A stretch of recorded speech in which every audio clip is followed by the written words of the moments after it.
Hey, what's going on, guys? Dom here, and after my adventure that I had at the World Hobby Fair that didn't bear any actual fruit, it was still awesome to head out there and have some fun. My wife and I had a blast, and it was awesome. And right after that, we actually went to Akihabara and went to a bunch of rare Pokemon shops, and by I guess I should specify they're Pokemon trading card shops. They're little holes in the wall that you find super rare things you normally wouldn't just find laying around in the store. And I'll show you guys a few things that we actually got. So these two here are rare Pokemon card bundles. They're like a mystery pack. They sell them. This one's $29. It's 29,000 in, well, 2,900 in yen. It's $29 in US dollars. This one's 39. The Dragonite one is actually mine. I bought the Ninetales one for Mudkip Memo, and I'll be sending it to him soon. So I'll probably be opening up this one on my channel. Hopefully it's something awesome. It usually is. I've seen these open it up on other channels before, and they're usually awesome, super rare cards. And I did get another thing from another shop in Akihabara. This is a mystery bag. So it has an SR on it, meaning there's guaranteed a secret rare in there. It usually has something else, something awesome in there. I'll open that up at a later date as well. I do have a bunch of, I have 2 more boxes of Miracle Twins to open up for the TCG fans. And I also bought this binder. It's an old school, came from like the 2nd generation TCG, and when I bought it, I was like, oh, it's cool. They have like they have like Totodile, Cyndaquil, and Chikorita in it, thinking it's like a background. I actually opened it up, and when I opened it up, when I got home, I actually find out that it's in fact the actual cards, the original cards. I had no idea. I thought it was just the background. I thought I was buying a folder to put my cards in, but it actually came with all the starters, with all their evolutions in there. So that's pretty awesome. Akihabara, I'll definitely be going back to buy some more Pokemon cards sometime soon, and I can't wait to open up this mystery bag for you guys, along with the mystery cube. And I can't wait for you guys to look at Mudkip Memo's mystery opening, because his is actually higher priced than mine, so it, by I guess logic, it would have better cards in it. So you guys should definitely check out Mudkip Memo if you haven't heard of him. He's a pretty awesome guy. I'll link his channel in the description below. Check him out. He's pretty cool. Can't wait for him to open that up, honestly. But today, as you guys can see on the screen, we got Pokemon Sword and Shield leaks from Pokemon Sword and Shield leaks Twitter. That makes sense. Looks like we got a few things to go over about Pokemon that we've that have been hinted at. I believe what he did was he dropped a little bit of it regarding Farfetch'd before, and then this information's more on some recent things like Impidimp. I hope I'm pronouncing that right. So here's the evolution of Impidimp. Dumble Trouble. Cool. The nefarious Pokemon. Dumble Trouble's 2 heads are useless when not thinking together, but dangerous and whip smart when working together. It hoards treasures in caves, and the myths of Galar incorporate these shrewd Pokemon regularly. Its hairstyles were also pretty popular decades ago. Now, I'm not sure if you guys remember this TV show. It was called Dragon Tales. There was a dragon on there that had 2 heads. It was a brother and sister. I think the girl's name was Emmy. I can't remember what the guy's name was, but they were 2 peas in a pod, and when they weren't thinking together, they couldn't accomplish anything. But when they put their heads together, they really worked. This is what this kind of reminds me of. It reminds me of Dragon Tales. So that's the first page of it. Let's move on to the second page. So it looks like we got Surfetched on here, back posting the Galar Evo next. Here's Surfetched with color. Using its trusty sharpened leek, it chops up scrumptious vegetables to adorn itself with armor. Its noble soul is regarded highly in Galar. That is pretty interesting. I'm curious to see how they're gonna play this into like the lore, if they are gonna mention it at all, and say that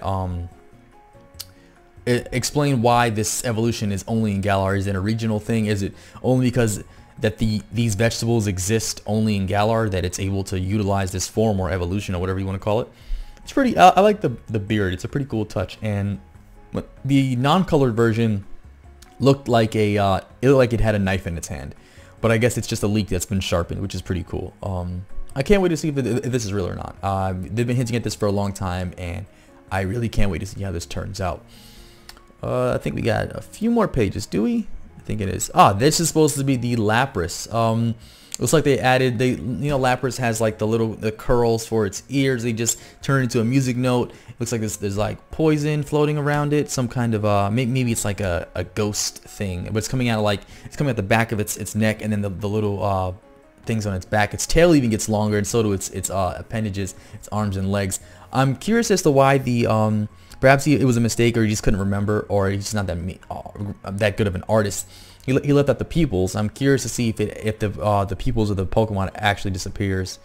But of course, Lapras being based on the Loch Ness Monster, we kind of expect it to be somewhere in Galar, and it getting a form kind of is pretty cool. The little ghost balls around it floating kind of reminds me of Naruto in his 6-pad Sage mode. It looks pretty awesome. Has one on its horn. That's pretty awesome too. I like that. So let's see, what does he say about it. And here's Gigantamax Lapras. Legend says that it can be found in Lake Milok. It's enchanting song, luring those drawn to it to a watery demise. While Gigantamax, it becomes water ghost, and Pear Song gets the added effect of a mean look. Pokemon gets locked in. That is dangerous.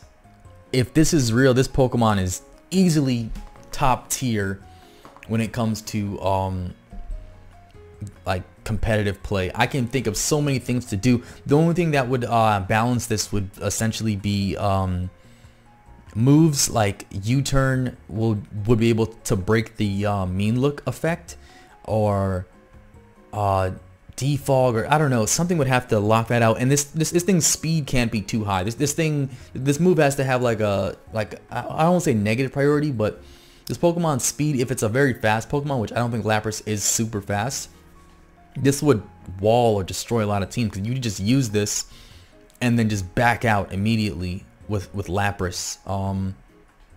That is crazy. What moves there's Volt Switch. I'm not sure if Lapras learns that. U-turn, but hopefully those two moves, the moves that give you momentum in competitive battling, will be able to counter this. That would be pretty awesome. And I'm curious to see if this is actually real. If this is real, Lapras is going to be a threat. Easily a threat that's to be reckoned with in the VGC competitive play. I don't want to say they would immediately put it in like an Uber tier. That's too much, because I don't know its stats or anything. That's just me going off, but like off the top of my head, that's too far-fetched for me to say. But if this is real, that's a dangerous thing to have, and I'm curious to see if their abilities actually change.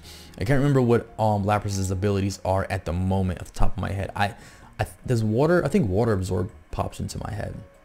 And there's something else it has. I can't remember what it is. It surrounds itself in fog and mist, and its ethereal body glows like the Borealis. Okay. Its horn, flippers, and tail are musical notes, and it's wearing what appears to be headphones on its ears. This is awesome. I really, really like this this concept. And if it's not real, then I don't know. The first two ones seem less likely than this one.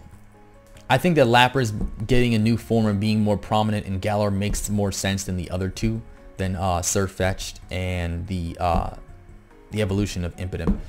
I guess an Imp evolving into a Troll makes sense in some way in my head, but this one has a lot more behind it. The whole Loch Ness Monster feel, the whole fact that people can never really see the Loch Ness Monster, so like it kind of being like this ghastly or ghostly figure is kind of like a pretty cool thing.